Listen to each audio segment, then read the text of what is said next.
Welcome to this latest episode of Japan's top business interviews. I'm your host, Dr. Greg Story. I'm the president of Dale Carnegie Training, Tokyo, Japan. My special guest today is an old friend of mine, Jochen Legewie, who is actually the president of Kekst CNC, a global communications company here in Tokyo. And we are going to talk about leadership. Jochen, thank you very much for joining me. Now, you've been here how many years now? I've been here in total for 30 years, and I love 30 years. I love it that you think I'm the president of the company. Okay. I'm the partner of the office here. Partner of the office, Tokyo, okay. And also the chairman of our operations for Asia, so I'm overlooking all of Asia. Good. But the president is somebody else. Somewhere else, okay, good. You're the top man in Japan, that's great. That's correct. So that's a long time, 30 years in Japan. So what were you doing when you first came here? How was it that you actually came to Japan? You're originally from Germany, so Yes. What made you come to Japan? Well, I studied economics in Germany, and as a side hobby, I learned Japanese on the side. I never went to the university. I did it in the evening at the Japanese Cultural Institute in Cologne. And then in the mid-'80s, I was one of the few people doing business economics, plus knowing a little bit of the language. And then traineeships, scholarships were thrown at me if I exaggerate a little bit. They were raining down from heaven. They were raining down for me. So why Japanese? I mean, you could have studied Russian, you could have studied, Portuguese, any number of languages. Why at that time, and paying your own money, spending your own time, why did you choose Japanese? Pure coincidence. I checked Chinese, Russian, Arabic, or Japanese.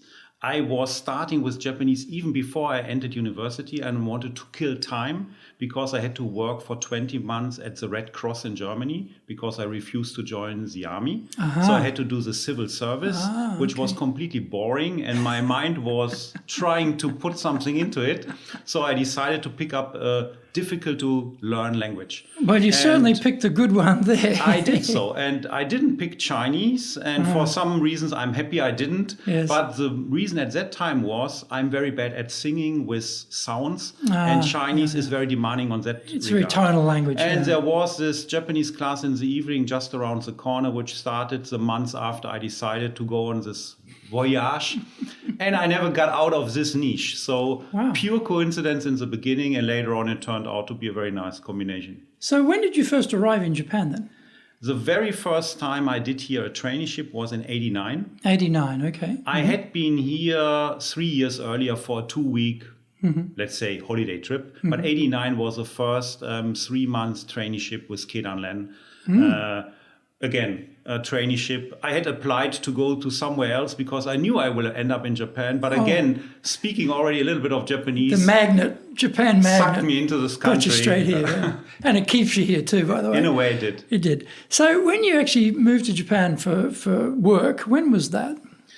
First time I worked here was in 96. 96. And that time you were working in which organization? I had just done my PhD in Germany, working at the university in Cologne. And then I was still trying or attempting to stay in academia. And a German government think tank called German Institute of Japanese Studies here in Tokyo, just around the corner, close to Sophia University, hired me as a research fellow. And that was the first time I worked in Japan for money in 96. Great. Okay. And then what happens after that? You spend how many years with that institute? I spent there more than 4 years. I made it to the vice director, but I also found out that I'm not the academic guy. So I wanted to get to some place where you can work with people. I knew that I'm a team member, and as an academic, you are the opposite. Yes. And I wanted to see my result tomorrow and not 2 years later when the book is published or not published. So I looked for a job, and I had planned to go back to Europe because I only knew Japan and the language and the culture and academia. But then there was Daimler. At that time, DaimlerChrysler investing into Mitsubishi Motors. And somehow they pulled me, somehow I presented myself. I ended up in the expat team of Daimler, which was here at Mitsubishi Motors from 2001 onwards. As a member of that team. Okay. And what was your role inside Daimler? The first year, I was on a Daimler contract, so I was a part of this expat team, but one of the very few who knew the country and spoke the language. Yep. So in the first year, I was a little bit the right hand of the German COO. Oh, okay. And I was overseeing a small team of 5 people called Turnaround Office, because the company was attempting a turnaround similar to what Renault did with Nissan. But then the German CEO became the CEO. And my role was a little bit enlarged, because suddenly I was executive officer, head of communication, overseeing 100 people, including customer relations, PR, internal comms. Hang on a minute. How many people when you're helping the CEO? You had a team of how many at that time? Well, if I say 5, it's already exaggerating. Maybe 3 or 4, I don't remember. So you go from 3 to 100. My God. Yes. In any organization, in any culture, that's a huge jump from 3 people to 100 people. It was a crazy jump. It was complete nonsense on the surface. Right. But there was another reason I was given this job. I was the Japan expert. Right. And I was not only selling the turnaround of Mitsubishi Motors to the employees of Mitsubishi Motors or to the media outside, but also back to headquarters. And Dr. Legewie was very much trusted, and he could understand both cultural differences. And I was, in this regard, doing 2 things. I was on the surface overseeing 100 people and overseeing PR, which I had just started a year ago to put my nose in a little bit. And at the same time, I was this cultural attaché in both directions, direct report to the CEO. And I think that worked and helped me to survive, because otherwise it was only a steep learning curve, to be honest. Well, yes, I mean, amazing. And that 100-person team are mainly Japanese, I guess? Yeah, maybe 100%. No, one Australian guy, actually. Oh, troublemaker there, right? Straight for sure. I hired him into the originally 100% Japanese team while I was in this position. Right. So, this theme of this podcast is about leadership, and it's always very interesting when people are coming from different countries or different backgrounds and they come to Japan, and now you're running a Japanese team. In your case, you're running a huge team. So what were some of the challenges you found about leading a Japanese team?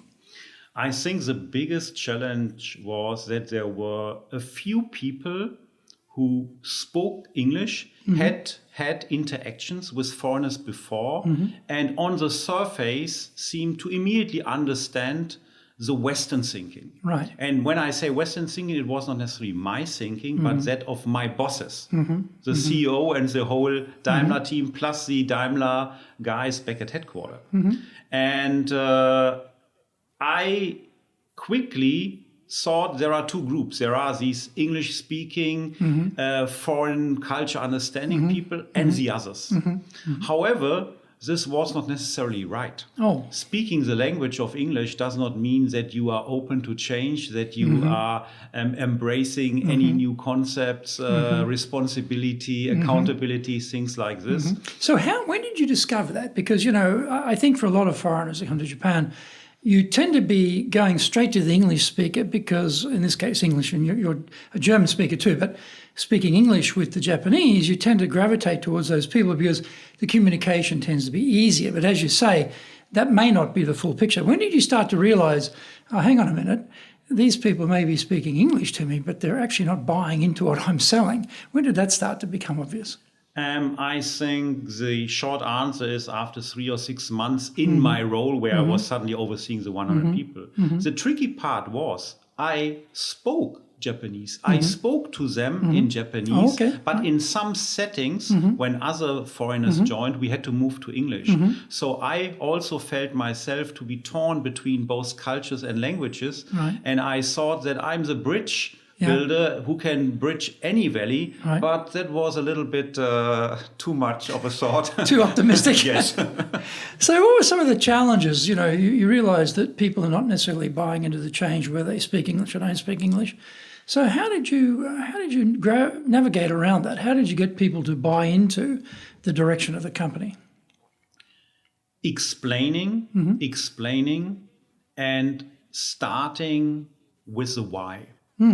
I found it very important to put on paper, to visualize things that we are now attempting, which is not necessarily a change. It's just the next step. Sometimes it was a big change, 180 degrees, but sometimes it was just the next step. But to make sure that people understand it, you had to put it on paper and go through it and invest time to explain it. Right. So this was or would be my advice number one. And advice number two, or what I did in addition and which I do until today, probably even more today than 10, 15, 20 years ago, is to ask the why. Why are we doing this? Not for every nitty-gritty thing, but Japanese people are smart if they understand what is the background. But very often, especially if it's implemented from the outside, the background is not convincing at first sight and maybe not even at second, third or 10th sight. But if you give and explain a reason, then there is a complete different level of buy-in. So 2 steps: first understand and then buy-in. That would be my simple way. And so how long were you with Daimler then? When did you leave? It was about 3.5 years, so until the summer of 2004. Okay, and then what do you do then? I was with a Daimler expat contract, so I was supposed to be shipped back to Daimler headquarters somewhere in the Daimler world, probably Germany. Right. But my current company, Kekst CNC, was thinking about setting up an office in Japan. And they were advising Daimler, and they were advising Mitsubishi Fuso, a spin-off of Mitsubishi Motors. So in the end, this company made me an offer to leave Daimler and set up the Tokyo office for Kekst CNC. And Daimler and Mitsubishi Fuso became the first launch clients because they still wanted to keep me for their needs here. And that was what made me do what I do now for the last 17 years. So I guess for a lot of people, staying with a big company like Daimler, going back to the headquarters, you have a PhD in economics, you understand Japan, you've been running a big team, you would have been a very attractive person, I'm sure, in the Daimler world, to part of their executive development area, but you've chosen to take this route. So is that something where you have a sense of continuously wanting to push yourself out of your comfort zone, to challenge, or is that just you want to stay in Japan? I mean, why did you make that choice? The short answer is, after being 3 years the head of comms of Mitsubishi Motors in this position, leading 100 people, I was, for the first time in my professional life, confident that I have a skill, a functional knowledge and experience that can do pretty much everything. Right. Okay. And then, for the first time, I was not looking, what is the next step to be on the safe side, but what do I really want to do? Okay. That's answer number one. And going back to Daimler, I'm not so sure whether I would have been easily put into the development on the executive side in Daimler, because I was already pretty high ranked, which also means expensive, with in-house experience only from Japan, with nobody in Daimler Germany or Daimler Europe or Daimler Global ex-Japan really knowing me from having worked with me shoulder to shoulder. So I think it would have been a bit challenge to go there, but I could have easily done it. But plus, it's probably full of engineers too, I would imagine. It's full of engineers, but it's a huge company, and there are many people where my profile would also fit in. Okay, all right. But once again, the real exciting thing was, for me, for the first time, I love Japan, and now I had a functional skill. If consulting would not have worked, I would have easily gone to a major company and do communications here in Japan, or maybe even leave the company. But I had my solid base of professional skills, I felt, and it turned out. Correct. This company you started, it was that was the CNC part at that time before the merger, right? Yes. So CNC had nothing on the ground here? No, CNC had been founded a couple of years earlier in Germany, with offices in London, in Paris, and other places, but not at all in Japan. So you had to start from absolute zero? Absolute ground zero. Okay, well, here's a good question then. It's you got to get an office, you got to get staff, you've got 2 clients, which is great. That's a really good starting point. Yes, it helped a lot. There's money coming in the door straight away, which is great. But how about recruiting staff? Because as we both know, Japanese, well, maybe it's changing a bit now, but back then there wasn't really a startup scene. There wasn't a startup concept. Young Japanese parents are thinking if you can join Mitsubishi, a company of some definition, or Hitachi or Panasonic or some Toyota or some mega company, that's the most safe and sound decision you should ever make, and go and work there. Now here's, you speak Japanese, that's good, but still it's not even created company in Japan. It's probably not that big a company globally yet. And how do you attract people to join? Because I can be certain that there'd be some hesitancy there to take a risk to join a startup. How did you convince people to come on board? Super difficult. And bringing in good people is a challenge until today. And we are not a classic PR firm with 50 or 100 people on the ground here. We are a small team of 10 people, highly skilled, highly bilingual, bicultural consultants. And this means you don't build up a big brand name because many people have worked for the company, like 50 or 100 people. So even today, it's getting better and better because we are known in the market, but it's still difficult to get the real great talent. And expensive too. Don't tell me. Don't tell me. It's if I have a headache, it is talent, recruiting, and retaining. Retaining, we have a fantastic track record, but recruiting is always expensive, time-consuming, and difficult. And we don't bring in somebody who is not fitting and then leaves us after 3 months, or we say no, thank you. We invest some time doing it proper. But this is really time and money consuming. And it was even worse 17 years ago. It was a nightmare, to be honest. And I bet that nightmare was an expensive nightmare too, because I know when we started in 2007 from zero, Dale Carnegie had existed in Japan, but the franchise that I bought with some partners, we were a new operation. We had to really overpay, actually, for the age and stage of the Japanese staff to convince them to come and work for us. We were paying a lot more than we would normally think to have to pay in the market just to get them to join. Were you in a similar situation? You really had to provide a premium salary to make it worth their while? This is a very interesting topic because I'm asking myself, even today, whether I should have paid the premium. We did not pay the premium. Oh, you didn't? Okay. I tried to convince by global standard of our company and by the interesting part and contents of the work we do and all the non-monetary benefits that come along, not very flat hierarchies, etc., etc. And this made us achieve to have no major hiccups with staff, building a great team, but I assume it might have taken longer than if I had compared to taking another road of just paying plus 30, plus 50% and just bringing in people. We decided to go for quality and we compromised on growth. I would judge this, whether this was good. For us, we are building the reputation of our clients. And for us, reputation of our own firm and what we do is the most important thing by any means, because we are the reputation company.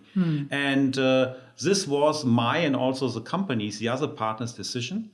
And I'm still not sure whether it was the right one, because we would have been growing faster if we had chosen the other way around. But the compromise on quality and reputation might have killed us along the way. And there were Lehman shock, there were difficult times. And we are one of the few PR consulting firms that have been here for 17 years without leaving the market in between. So very important topic and tricky one, quantity or quality, upfront payment or upfront investment of time from people like me telling the story. You must have been a very good salesperson, because to convince people to come in with no particular premium attached to the salary and come and work for this unknown company and, really at the early stages do everything because there's so few people you're doing, and you included, you're doing everything. But I guess also it must have attracted a certain type of Japanese who wanted to be in that environment too. Was that what you found? Yeah. Everybody working here has lived for a substantial amount of time abroad, speaks fluent English. Many of my people speak better English than I do because they have lived for 8 or 10 years in London or in the US. So, of course, they speak much better English than this damn German with this hard accent. And Your English is perfect. Trust me. It's no. I know when I listen to our calls who is speaking the better English. But the point is, it is not only the language. The company has attracted people speaking English, having international experience, but loving to be here in Japan and working for Japanese and foreign companies alike. And we have lots of women, which is typical for communication because HR communication are typical fields where female grow faster. Often the language skill helps them to do so. But we are also a very flat hierarchy company, not only here in Japan, but globally. So attracting these, let's say, foreign experience, foreign leaning, ambitious people, our proposition is very convincing in that regard. That point, though, around ambitious people, flat hierarchy, we had the same thing, but we found that not everyone, but some people, they left the company because they wanted to grow in a bigger organization because we were too small and too flat. And have you found that been an issue or have been able to get around that? It's a little bit different. In our case, we have people leaving us because they want to move from the, call it agency side, we call consultancy side, to the in-house role. Okay. And this is also something we, to a certain degree, encourage.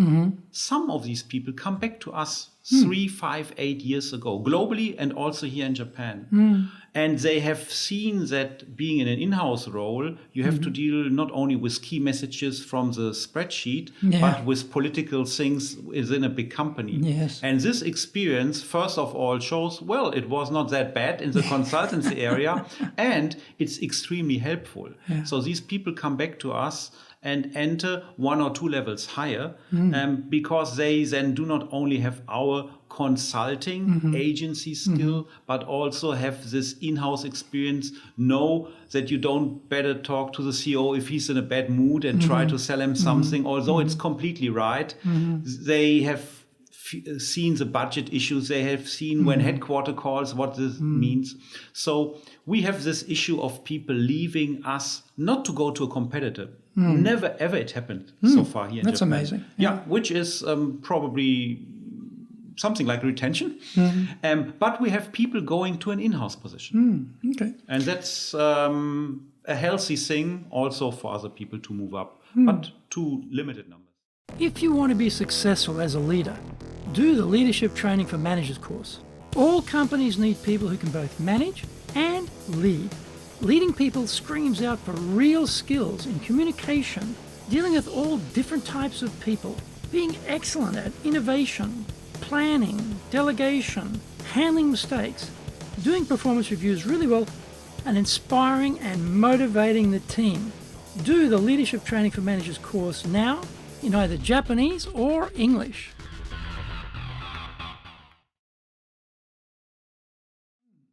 So, with a small team, and we started from zero like you did, so it took us a long time to add people and to grow the business and all the same issues that you talked about. What about in terms of, I'm guessing that with a small team like that, compared to when you had a 100-person team, it's much easier to get that current team or get this current team engaged. Engagement level must be very high. When you've got 100 people, you're working through other leaders who don't have such a direct control on things.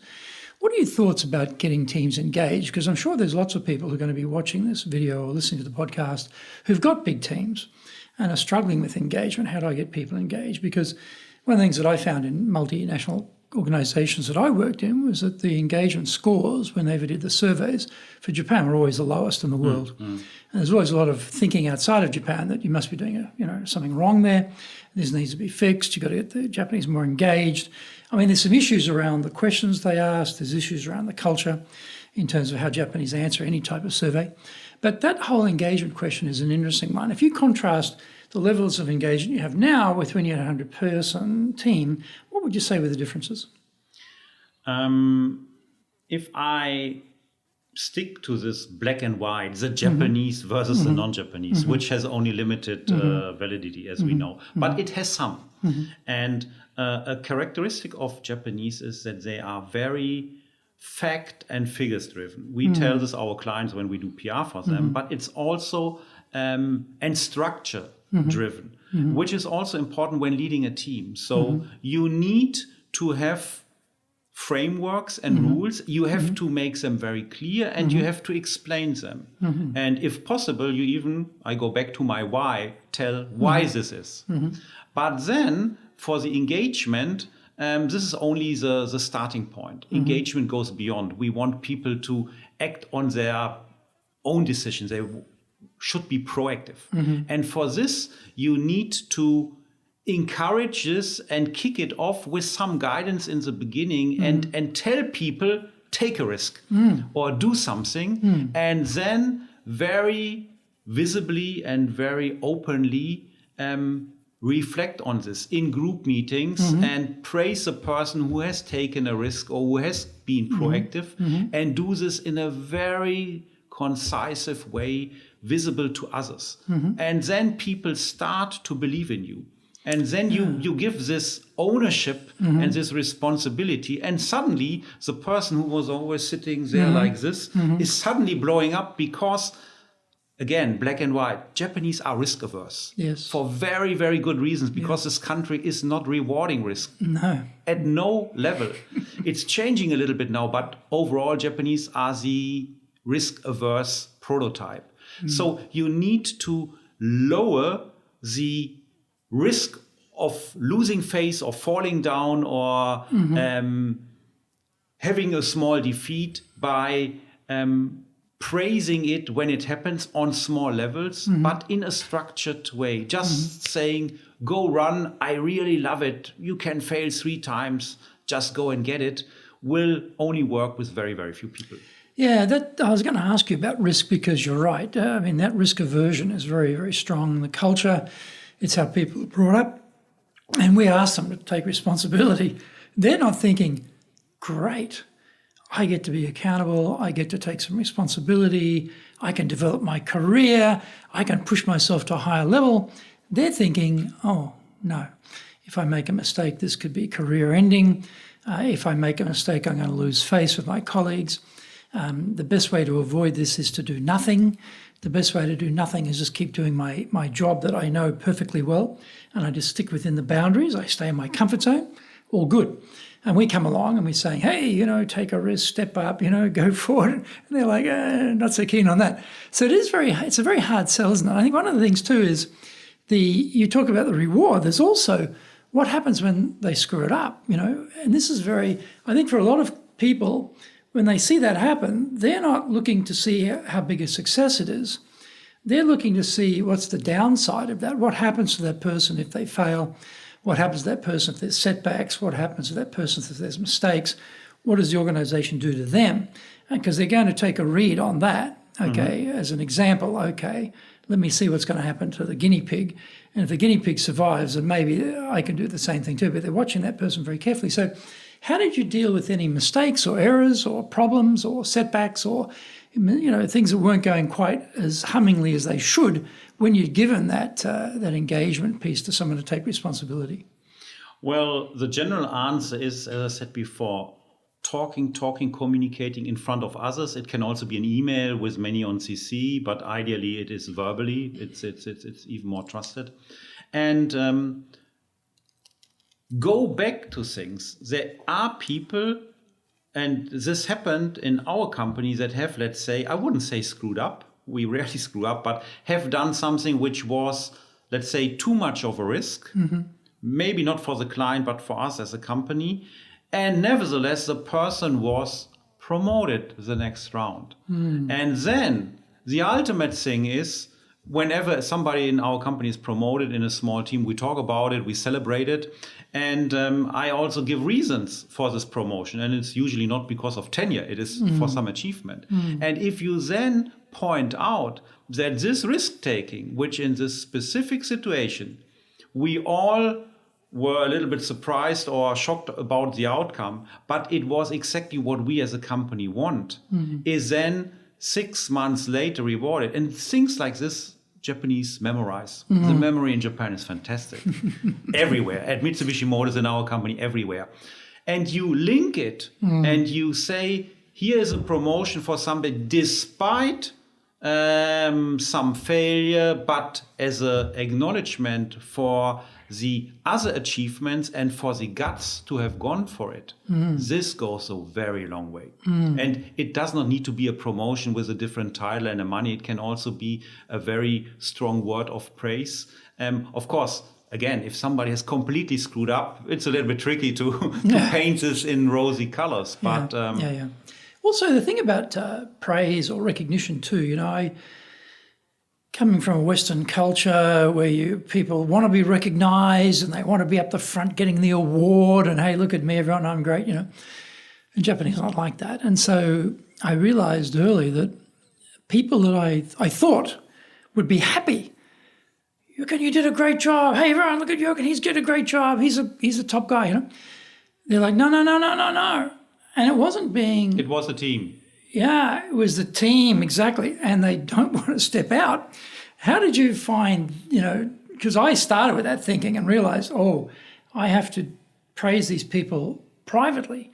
Maybe it's going to be a lunch or a dinner or something in front of the team. They're very uncomfortable because they don't want to be singled out. How do you find with giving praise here? I think you already half answered that question. This very individual praise you have to do one-on-one. Yeah. You go out for lunch or you do it in another one-on-one setting. Now in this time of video calls, it happens every day. So that's not very difficult to go there. But so I think this is obvious, but you have to do. You're right. I think the interesting thing is to also give praise in front of others, but include the fact you praise them for an activity that they drove, and the people, the team gets it, but you also mentioned, and I know you didn't do it alone. Okay. And then those people that are getting the praise are elevated in front of their peers or their reports. He noticed that we also contributed to this. And then this thing that can turn out to be very negative, singling somebody out, can turn exactly the opposite. So really mention it when doing it in front of the big team. Mention the team. Good advice. And, you obviously in a small team, you have to do a lot of delegation. I'm sure you're a busy man and you can't work 24 hours a day, so you have to delegate tasks. What's your methodology for delegating tasks? Because a lot of leaders say, delegation doesn't work. And I always think to myself, when I was growing up, one of the sort of truisms you get in Australia is a good tradesperson doesn't blame their tools, And I always think back to that expression. I think, maybe the delegation tool wasn't the issue. Maybe the tradesperson or you, the leader, was the issue. So what do you think about delegation? How can we get delegation to work? And particularly you've got a team here that I'm sure is getting a lot of delegated tasks from you. Greg, are you a professional? I know, yes. Delegation is a big topic. Delegation is a topic. People, we don't have many people coming in high, but they rather grow up in our team-oriented, flat hierarchy scheme. And when they grow up, they need to delegate. And this is a challenge. And again, it remains a challenge. So I don't have the super soundproof recipe to overcome it. What I do is that I tell them again in private when we have our lunch or our semi-annual review meeting or whatever. But I also talk about delegation in front of the team. Okay. So again, the same approach. Tell them, dear person ABC, I want you to delegate, I expect you to delegate, and I know that this will benefit all of us because it becomes more efficient and smoother. And if I repeat this, then it's easier for them to become, let's call it tougher to the team or demanding to the team. But it is a challenge. What about innovation? You know, when I was growing up, I always heard that the Japanese are very good at copying, but they weren't very original. This is sort of like business 101, Western knowledge of Japan back in the day, right? But working with teams here, I came back to work here from 92, so I've run a number of teams here.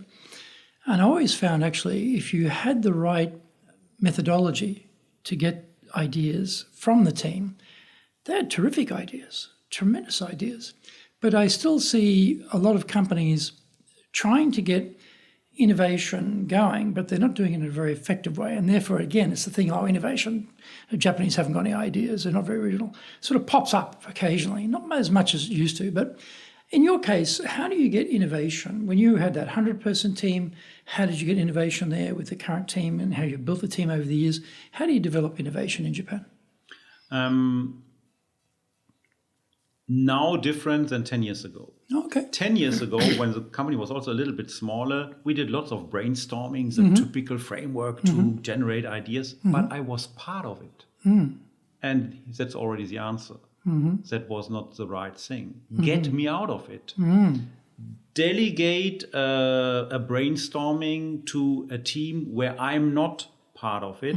It can be the entire company without me, and then it's also Japanese. Otherwise, we speak sometimes English as an office language, or to a smaller sub-team. But without me, or when it's a smaller sub-team, maybe without the senior colleague in there. And give the team a chance to 1, 2, 3 people to sound out their ideas with themselves and put it on paper and not force them to tell me, give me just the 3 ideas verbally. So mix the innovative process with a very process, facts and figures driven process, because then people get more confident to overcome their risk aversity. And if I would summarize this is my idea. The best innovation happens when I'm not involved. Well, I always think you've got to have an engaged team to get innovation, because if people are not engaged, they don't care to make the firm better. They just don't care. So that's the first part. If you've got the engagement, then you get the innovation. And I guess one of the other big things in Japan too is trust. You know, it's same everywhere. Trust is key everywhere. But I think here particularly trust is very, very important. So how have you developed trust when you had your 100 team members, team now that you're building over the years? What are your methodologies for developing more trust? Back with the 100 team at Mitsubishi Motors, I talked in the beginning about me, who I am, because I was a little bit a unique Japanese-speaking guy in this white Daimler German American team. And then also on a regular basis, I talked a bit about me, including struggles. And this definitely got down the tension level or made me more approachable.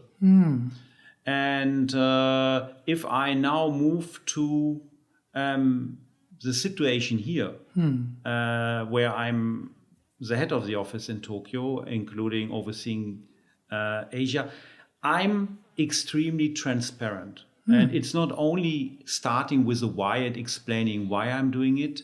I'm sharing more figures with my team than probably any other office in the world, and the thinking behind it. So when we talk about figures, are we talking they see the complete P&L, they see the entire details? Basically. Right, I mean, not salaries or things like this, not the breakdown. It's just a big salary line in a cell with one big number. Let's say they see the revenue with profitability, with sales figures, with I invest also time in making the comparison, not only the spreadsheet comparison, but also qualitative one, and also about the forecast for the next 3, 6, 12 months. Extremely important during the COVID time. We had a difficult couple of months last year. Now business is fantastically back and brisk, more than we can handle. But during that time, there was definitely no doubt that the company is not telling the truth. And we are also very transparent on a global scale about our revenues to our employees. And here in Japan, I go one step further, even in, as you said, being not only open about what I think, where the company is going and should go, but also the real facts, the figures. And this is, of course, trust building. Because I know from many Japanese companies, and I also know from our competitors, that people don't have an idea of the big picture. And you are always afraid of the things that you don't know. You are not afraid of the COVID thing, which definitely happens when you go there. If you don't know really about it, then you get scared. And it's the same in the job. I guess, you're using platforms like Salesforce, like we do, for example. Any of my team can go into Salesforce and they can see the gross revenue numbers. They can see the top line numbers, but they can't see the bottom line because they don't see the P&L. So I have to actually share that with them. It's not something that's accessible. And it sounds like you're making that accessible too. In terms of giving people confidence to go forward, because as you say, in small companies, when things get tough, they get tough very quickly and very hard.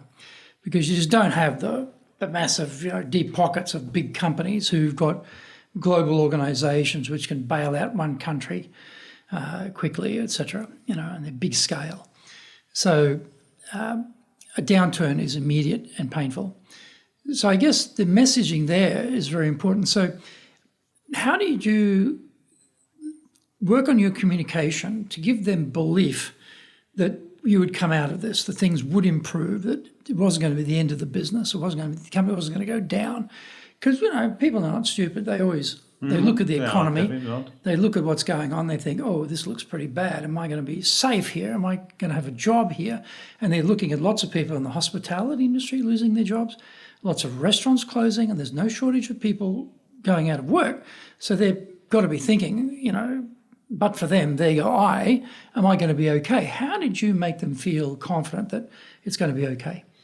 I think for us, in the 17 years, the story was about making my Japanese people believe that our company is working on one global P&L, which it does.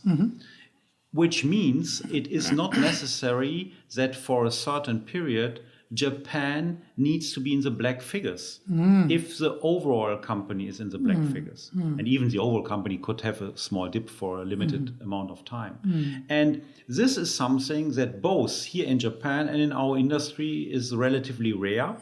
And especially if you are an Japan subsidiary of a foreign company, you see that there are Japan subsidiaries of foreign companies closing because they don't make it here, right?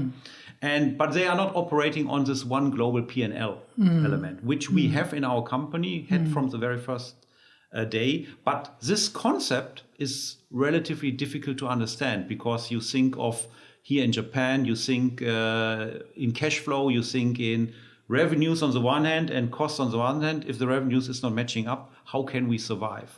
So I think for me, it was no longer, because now everybody has fully bought in, but it was a big challenge to convince that this global P&L is really existing. And it's not so difficult if you have the right tools. For example, we have a bonus system, which is again global. And you are not judged by the Japan performance, but by the overall company performance plus your individual performance, but not by the Japan performance. And this is then the place where I can visualize it in a very tangible way. My own bonus, I have this discussion every year.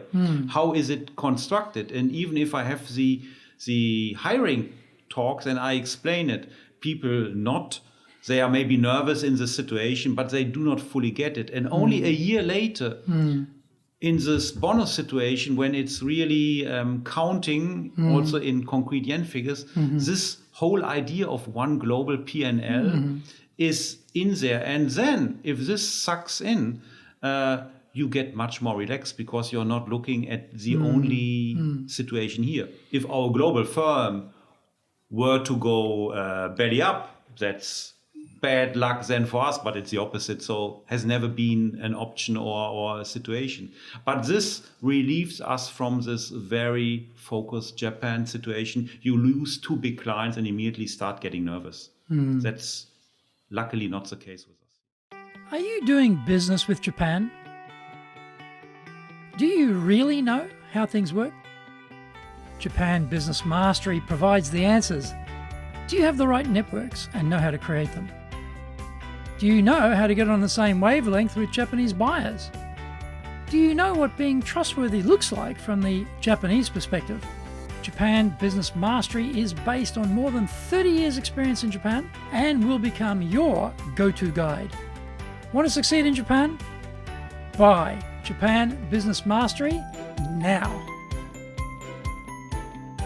Well, that's true, isn't it? When you're a small company, you're too reliant. You know, I look at my P&L and I look at where the money's coming from, and if I see too much money coming from a few companies, I get nervous because I think, oh my God, you know, if they turn the tap off, then that's going to have a big impact across the firm. You want to have a nice spread of different companies. And what about when you had how long ago did Kekst and CNC merge? When was that? About 2 years, 2.5 years ago. So again, you know, people can get nervous about mergers too, because often with mergers, people disappear, you know, like, we're now we're outsourcing something somewhere else and, you know, we don't need this particular function anymore. How did you go about explaining the benefits of the merger? And well, I could explain how I explain it to clients because this is our job to communicate mergers also to employees when these things happen. But you're asking me for our company. That was a very easy sale. First of all, these were 2 companies owned by the same mother company, so it was not a capital involving merger. Secondly, we had already started doing more business with our colleagues from the former Kekst part in New York. Nowadays, we do probably 30, 40, 50% with the New York office. So it was a growth push for us and a very visible one, nothing that I had to explain about. Everybody could see it and was excited to get even more global by that one. So it was really regional complementarity. So a very easy to communicate merger to. So if it wasn't like that, say there might be people watching this, listening to this, who are in that situation where it's not inside the mothership, it's actually, you know, 2 outside forces colliding.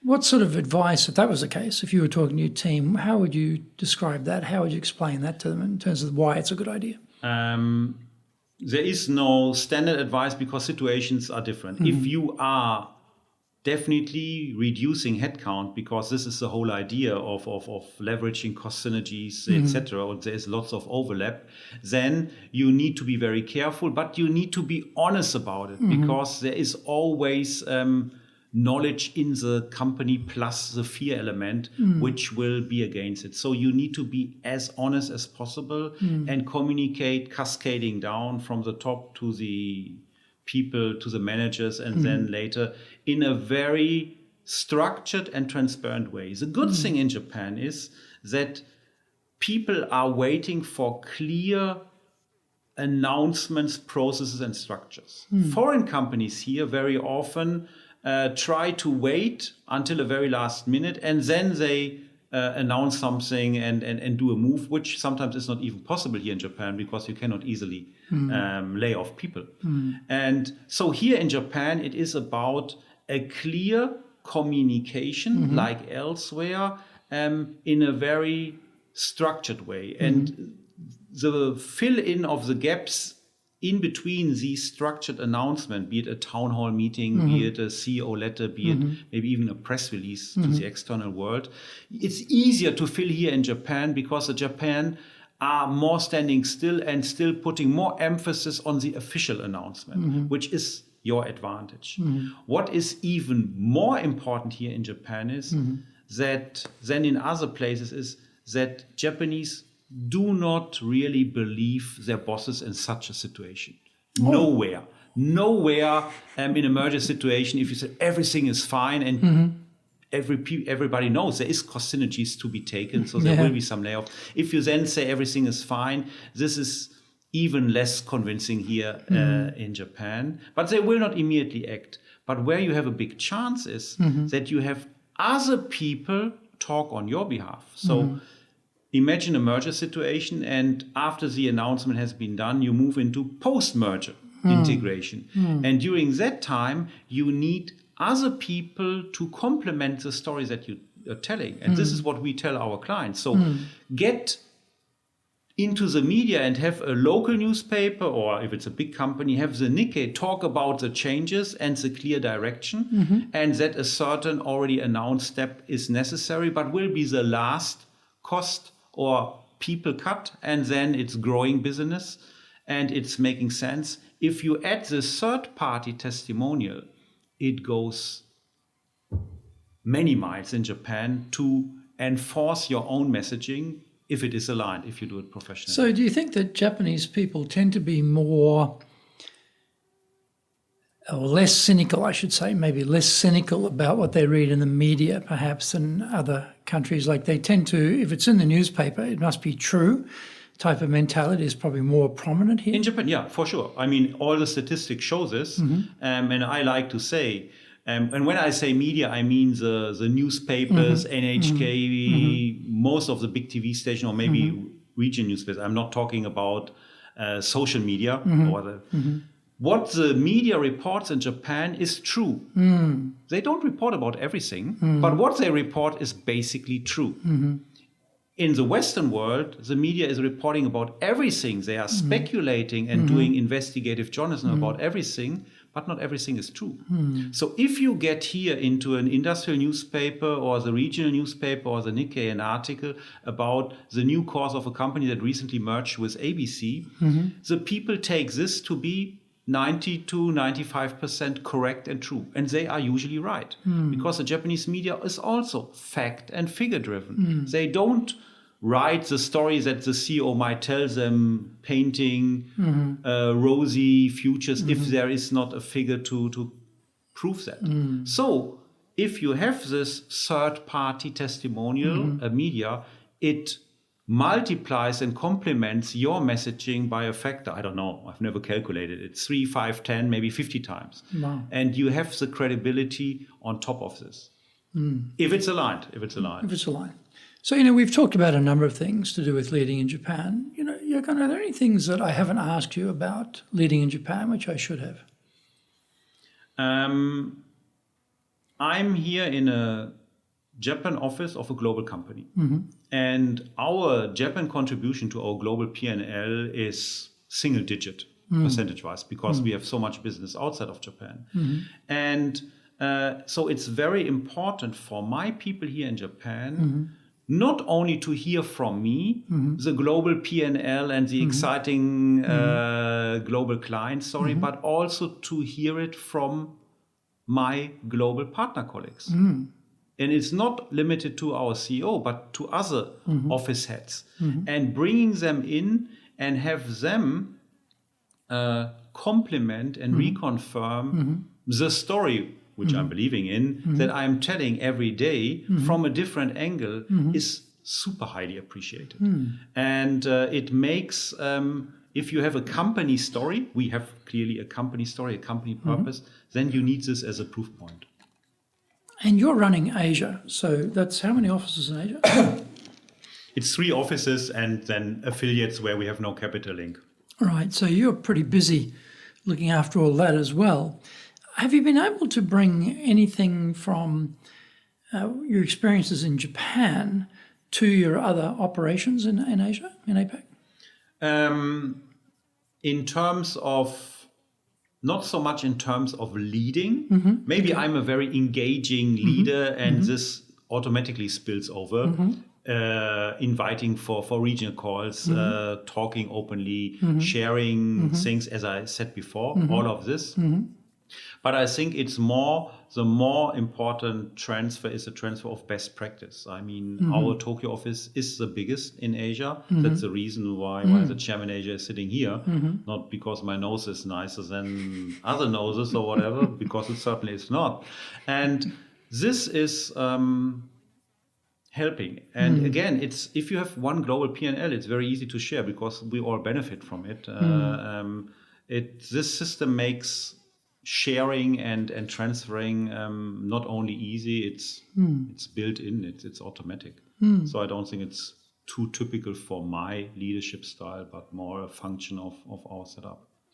If we're going to give some advice to someone who was either about to be sent to Japan or actually has arrived here already, but they're new to Japan, they don't know Japan, and they've been put in charge of an operation here, often they're sent out to fix it. You know, there's some problem in the Japan operation. The previous head got fired or got brought back home and given another posting. Go out there to Japan and turn it around, type of thing. It's very typical. What would be some advice you'd give someone in that role? Well, some advice, this is a whole bunch of advice that you can give. And if you overload a person, it's no good. We always say key message, maximum of 3. So one thing is, and I'm repeating myself because I only have 3 key messages, think about the fact that Japan as a country, your customers, your business partners, and also your staff are risk averse and they are fact and figure and structure driven. Keep this in mind. And don't assume too much, keep it in the air, move fast without laying it out and explaining, because then your people cannot follow you. And the risk-averse element is, of course, increasing. If a new guy from headquarters comes in who does not understand Japan, Japanese employees are very right to have a higher alert level because the guy might screw it up somewhere to them, to the client, to others. Other advice would be try to find out, and not based on English language skills, but on other qualities, who are the people in your team, whether it's 5,000 or 5, who are the people in your team who get your story and have some commitment to the company, or where you can make them easily to build this up and help you. But again, not based on English language ability, which is so easy if you come here without speaking the language to go to these people. So how do you, in that case, someone who doesn't speak English, how do you convince them to become a champion of the changes that you believe are required? Well, I think prior to this question is the question, how do you communicate with this person? Exactly. And this communication is create situations where it's quiet, where you speak slowly, where you have prepared something in advance. I want to talk about these 4 points. Give the person a chance to think about it, maybe prepare something. And in the meeting, don't overload a person. What's your idea? Can you think about it, and can you come back to me 1 hour, 1 day, 1 week later, and you can write it down as a bullet. So make it easier for the person to talk to you. If the person doesn't speak a word of English and you don't speak a word of Japanese, you need a translator. But still then you can do this. But usually the people speak some English. It's no longer the 60s or the 70s where we face this situation. And this makes it easier for these people to show and confirm your judgment. This might be a multiplier, an ambassador for me, or maybe not. Interesting. I guess that point about giving them time to think, because often, as you know, in a Western meeting, we come to the meeting, we debate in the meeting, we decide in the meeting, and we move on. So we are quite used to thinking on our feet, moving very agilely. But in Japan, it's all decided before the meeting, and the meeting's a formalization of it. So you've got these quite different cultural approaches. So suddenly asking someone in Japan anything for their opinion on the spot, you just see the face, there's goes white, because they're worried about, if I say something stupid, everyone's going to laugh at me, or if I say something wrong, I'll get into trouble, or should I be the one even speaking because I have seniors here who joined the company before me, or there are people who are higher ranked than me. Exactly. So they're really suppressing themselves most of the time. So I like that idea of you take away that tension by saying, come back to me, have some time to think about it. Even, as a training company, we don't ask people to come up with ideas on the spot. We always say, we're going to talk about this, write down your ideas. Then we say, what did you write down? We drag it out of them that way rather than, because we know if we ask them on the spot, we'll have dead silence. So that's a good point. What are some other things they should do if they're going to be sent to Japan? What are some other ideas for them? Talk to a few people. Don't take anybody's advice as the golden nugget, the golden bullet, or whatever you want to call it. But talk to a few people before you arrive or after you arrive, especially also Westerners, expats that have been in a similar situation, but not to copy and paste it, but to collect a few situations, and you might or you might not face a similar one the next weeks, the next months, and then it helps. And this kind of collection of